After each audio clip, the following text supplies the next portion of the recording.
वसुदेवसुतं देवं कंसचाणूरमर्दनं देवकी परमानन्दं कृष्णं वन्दे जगद्गुरुं।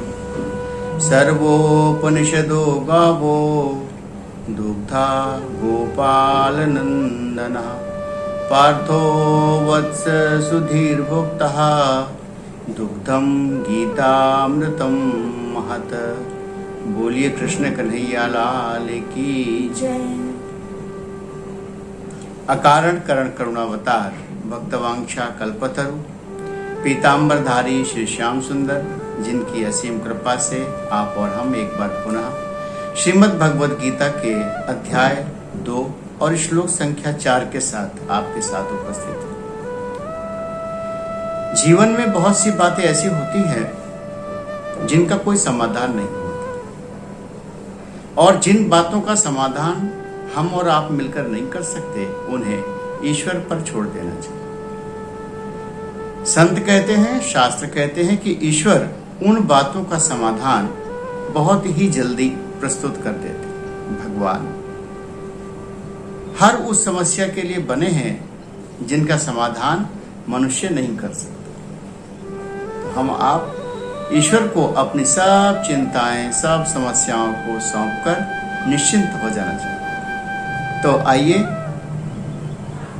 हम और आप मिलकर आज श्रीमद् भगवद गीता का अनुसरण करते हैं। आज के हमारे यजमान श्रीमान अरविंद मिश्रा एवं उनकी धर्मपत्नी श्रीमती श्रेया मिश्रा, ग्राम सिंधौरा बिंदुआ, जिला पीलीभीत से हैं। बहुत अच्छे समाज की सेवा करते हैं। ईश्वर उनके ऊपर अपनी अनुकंपा बनाए रखे, परिवार में स्वास्थ्य अच्छा रहे, धन अच्छा रहे और साथ साथ उनके परिवार में प्रेम बना रहे। बस इन्हीं भावनाओं के साथ आइए हम सब उच्चारण करते हैं श्रीमद् भगवद गीता का 2 अध्याय एवं 4 श्लोक। एक बार हम उच्चारण करें और एक बार आप उच्चारण करें। कथम भीष्ममहं संख्ये, कथम भीष्ममहं संख्ये, कथम भीष्ममहं संख्ये, कथम भीष्ममहं संख्ये, द्रोणं च मधुसूदन, द्रोणं च मधुसूदन, द्रोणं च मधुसूदन, द्रोणं च मधुसूदन, इषुभिः प्रतियोत्स्यामि, इषुभिः प्रतियोत्स्यामि, इषुभिः प्रतियोत्स्यामि, इषुभिः प्रतियोत्स्यामि, पूजार्हावरिसूदन, पूजार्हावरिसूदन, पूजार्हावरिसूदन।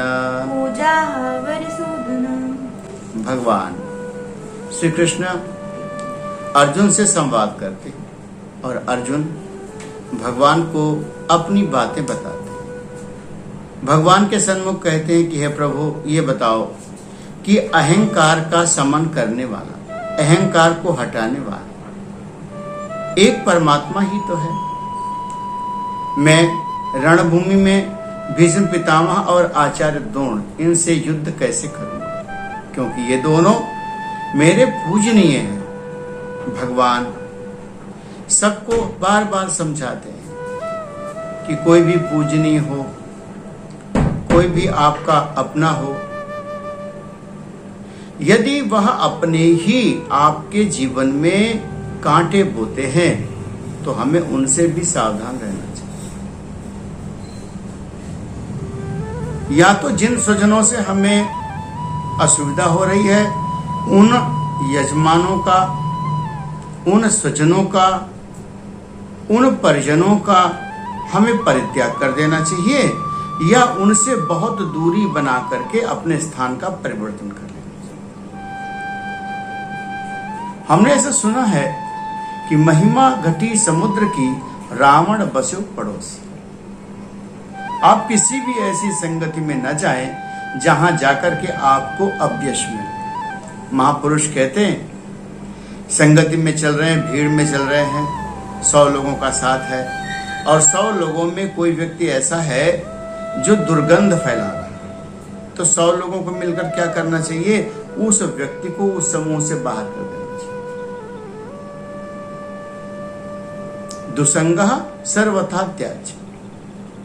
और ये द्रोण की बात अगर हम करें तो द्रोण द्वैत है, द्रोण द्वैत, और जहां जहां द्वैत है वहां वहां द्वंद है। संत कहते हैं कि भवेत वार्ता, किसी से कोई बात होती है कब, बोले जब दो होते, द्वंद जहां होता है, जहां भी द्वंद होगा वहीं बात होगी।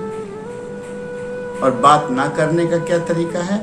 संत महापुरुष कहते हैं कि बात यदि ना करे तो एकांत निवास करे। एकांत में भी कभी कभी मन और बुद्धि बात करते हैं, कभी चेतन और अचेतन मन बात करता है।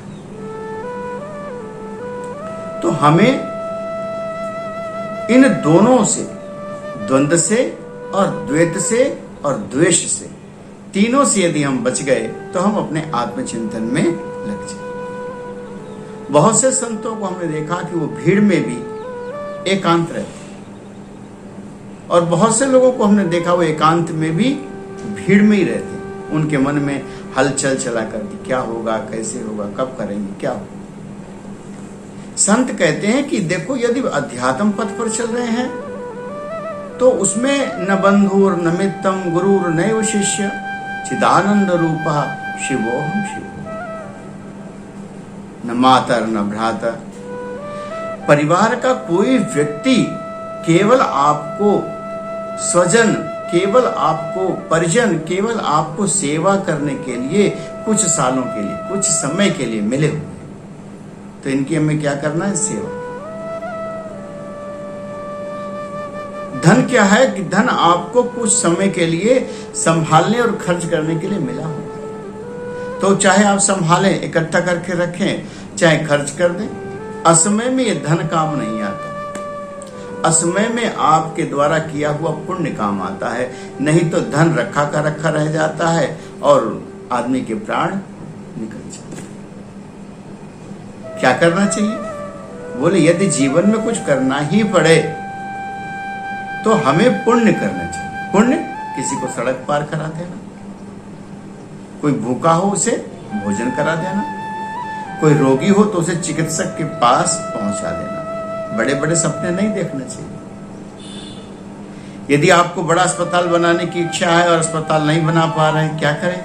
तो बोले एक मरीज को, एक रोगी को अस्पताल पहुंचा दें, आपका अस्पताल बन गया। यदि आप बहुत बड़ा स्कूल बनाना चाहते और नहीं बना पा रहे हैं तो 2 किताबें खरीदकर किसी विद्यार्थी को सेवा करें, आपका स्कूल बन गया। अब बहुत बड़ा अन्न क्षेत्र चलाना चाहते और नहीं चला पा रहे हैं तो किसी भूखे को एक जगह बैठकर भोजन करा दें, हो गया। इसी प्रकार से धीरे धीरे अपने जीवन में हमें आगे बढ़ना चाहिए। रही बात अपनों पर बाणों से प्रहार कैसे करूंगा, युद्ध कैसे करूंगा, तो युद्ध तो करना पड़ेगा। बिना युद्ध के तो आप रह ही नहीं सकते। पत्नी कुछ कहती है, पति कुछ कहता है, तो वहां भी युद्ध से ही, वाक युद्ध भले ही हो, थोड़ा बहुत हाथ पैर भी चलाते हैं लोग, वहां भी युद्ध और संघर्ष से ही अपनी बात को मनवाना पड़ता है। बच्चों के साथ भी संघर्ष है, पड़ोसी के साथ भी संघर्ष है। तो आपको यदि अपने जीवन को जीना है और अपने यात्रा पर चलना है, एकांत में भी चले जाओगे, जंगल में भी चले जाओगे तो भी संघर्ष रहेगा। क्योंकि जंगल में जब आप जाओगे तो वहां छोटे छोटे कांटे होंगे, कभी हवा नहीं चलेगी, कभी ठीक जल नहीं मिले, उनसे भी आपको संघर्ष तो करना ही पड़ेगा। क्योंकि ये जीवन जो है बिना संघर्ष आगे बढ़ता ही नहीं है। बिना संघर्ष आप कुछ कर ही नहीं सकते। जीवन में आपको संघर्ष बहुत आवश्यक है। जब जब आप संघर्ष करेंगे आपका जीवन उत्तम होगा, और संघर्ष ना किया तो आप जहां हैं वहां से भी नीचे यानी पतन के मार्ग पर चले जाएंगे। तो हमें अर्जुन को यही समझाना है। यदि हम अर्जुन हैं तो हमें यह समझना है कि संघर्ष जो है अपनों से ज्यादा है, पड़ोसी से कम, परिवार से ज्यादा। तो उसमें क्या करना चाहिए? जब संघर्ष अपनों से ज्यादा हो तो क्या कहना चाहिए? संत कहते हैं कि सहनम सर्व दुखानाम अप्रतिकार पूर्वकम। जो भी आपके परिजन है, माता है, पिता है, भाई है, पत्नी है, परिवार के लोग हैं, तो वहां पर हर बार हमें ही जीतना है ऐसा आवश्यक नहीं है। कभी कभी हार भी जाना चाहिए। कभी कोई आपसे कहता है जिसको आप जानते हैं कि ठीक नहीं है, फिर भी हार जाना चाहिए। क्यों? वह इतनी मूल्यवान बात नहीं है जितना मूल्यवान हमारा आपका परिवार है, जितने ज्यादा मूल्यवान हमारे आपके स्वजन। जब ऐसा लगे कि नहीं कि इसके बिना काम न चलेगा, तब तो ठीक है, नहीं तो भगवान कहते हैं इशुभि प्रतियोत्स्यामि, हमें उनके प्रति, परिवार के प्रति संवेदना और सहनशीलता दोनों को रखना। ज्यादा प्रतिकार, ज्यादा विरोध, ज्यादा संघर्ष, ज्यादा क्लेश आपके शरीर में रोगों को उत्पन्न कर। इसलिए आनंद में रहें, सुगमता से रहें, कीर्तन करें, भजन करें। और तीसरी बात, मुख्य बात, यदि आपने किसी से कोई वायदा कर दिया, यदि आपने किसी से कोई वचन दे दिया, तो कोशिश ये करें कि अपने शरीर का 100% लगाकर, अपने मन का, अपनी शक्ति का 100% खर्च कर कर उस वचन को पूरा करना चाहिए। भगवान ने यदि वचन दे दिया कि अर्जुन मैं तुम्हारी सहायता करूंगा, तो ईश्वर अपना 100% लगा करके उनकी सहायता करते हैं। और हम लोग क्या करते हैं? बात कर देते हैं, और बात करने के बाद फिर टाल मटोल किया करते हैं, ऐसा होगा तो ठीक, नहीं होगा तो ठीक। किसी से यदि कुछ कह दिया है, वचनम ब्रवीत, आपने कुछ कहा है, तो 100% लगाकर वह बात को पूरा करने का प्रयास करना चाहिए। और यदि न कर पावे तो समय रहते उन्हें टेलीफोन करे, चिट्ठी लिखे, और चिट्ठी लिख करके उन्हें सूचना दे दे कि देखो हमने आपसे यह वचन दिया था, वादा किया था कि ऐसा करेंगे, और किन्हीं कारणों से हम पूरा नहीं कर पाए। भगवान अर्जुन को इन श्रीमद् भगवद गीता में बार बार समझाएं, बार बार सिखाएंगे। और अर्जुन क्या करेगा? अर्जुन जीव है हमारी आपकी तरह, तो बार बार वो क्या काम करेगा? बार बार वो फिर नीचे की ओर खसक जाएगा। मन की गति और अर्जुन की गति एक सी है, ये अधोगामी, ये नीचे की ओर चलते हैं। आप भी कभी कभी बहुत लोग समझाते हैं कि ऐसा कर लेना चाहिए, ऐसा कर, फिर भी बार बार मन गड्ढे में चला जाता है। पानी का स्वभाव, मन का स्वभाव और अर्जुन का स्वभाव, ये तीनों स्वभाव अधोगामी। इनके लिए क्या चाहिए? अर्जुन को भगवान रूपी मोटर चाहिए जो पानी ऊपर चढ़ा दे। सामान्य व्यक्ति को संत रूपी रस्सी चाहिए, बाल्टी, जिससे उसका मान ऊपर चला जाए। कर तो संत कह दे कि यदि आपका मन बार बार ऊपर चला जाए, नीचे चला जाए, तो उसे विचारों के द्वारा धीरे धीरे ऊपर उठाना चाहिए। कलो किरेण भाषितम, इस कलयुग में मन जा सकता है, और यदि मन जाए तो उसे क्या करना है? हमें अपने संतों की वाणी के द्वारा उसको धीरे धीरे ऊपर की ओर लिफ्ट करना है, ले जाना। चला जाएगा, विचारों से ही मन नीचे चला जाता है, और विचारों से ही मन ऊपर की ओर आ जाता है। तो हमें अपने विचार अच्छे रखने, रोज रोज वही सब बातें बताने में आप करेंगे नहीं, फिर आपको आलस लगेगा। तो सबसे उत्तम बात क्या है? हमें करना क्या है? प्रातःकाल उठकर आधे घंटे हमें विचार करना। प्रातःकाल उठकर आप सब लोग करते ही होंगे, कराग्रे वस्ते लक्ष्मी और कर मध्य तो सरस्वती, ये प्रातःकाल का समय है। और वहां बिस्तर पर बैठकर जल्दी से पांव नहीं उतारना है, 2 क्षण विचार करना है कि आज हमें सुबह 10 बजे तक क्या करना है। यदि इतना विचार कर लिया 10 बजे तक क्या करना है, यानी सुबह अच्छी हो गई तो सब कुछ अच्छा हो जाने वाला। प्रातःकाल अच्छा तो मध्याह्न अच्छा, और मध्याह्न अच्छा तो रात्रि अच्छी। तो आज रात को सोने समय आप यह विचार करना कि हमें सुबह क्या करना है। रात्रि को सोने के समय यदि हमारा विचार पवित्र हो गया, तो प्रातः काल का विचार स्वतः पवित्र हो जाएगा, इसमें कोई रोक टोक नहीं लगेगी। तो हम अपने जीवन को श्रेष्ठ बनाने की दिन रात प्रयासरत, और यदि उस प्रयास में अभ्यास की कमी आ गई, तो फिर हमारा जीवन ज्यादा बढ़िया नहीं हो पाता है। संत और शास्त्रों की बात को मानते हुए हमें अपने जीवन को आगे बढ़ाना। अर्जुन इस सत्संग में यही भाव दे रहे हैं कि हम सब लोगों अपने स्वजनों से किस प्रकार व्यवहार करना चाहिए। भगवान आगे के श्लोकों में बताएंगे, न बंधुर न मित्रम गुरुर नैव शिष्य। जीवन में अपना करके तो कोई है ही नहीं, और जितने भी लोग हैं दुनिया में उन सबको अगर हम देखें तो जिसमें आपके मन को खुशी मिले, सुख मिले, वो काम करना चाहिए। पहले प्रसन्नता। किसी किसी को तो दूसरे को सड़क पार कराने में बड़ी प्रसन्नता मिलती,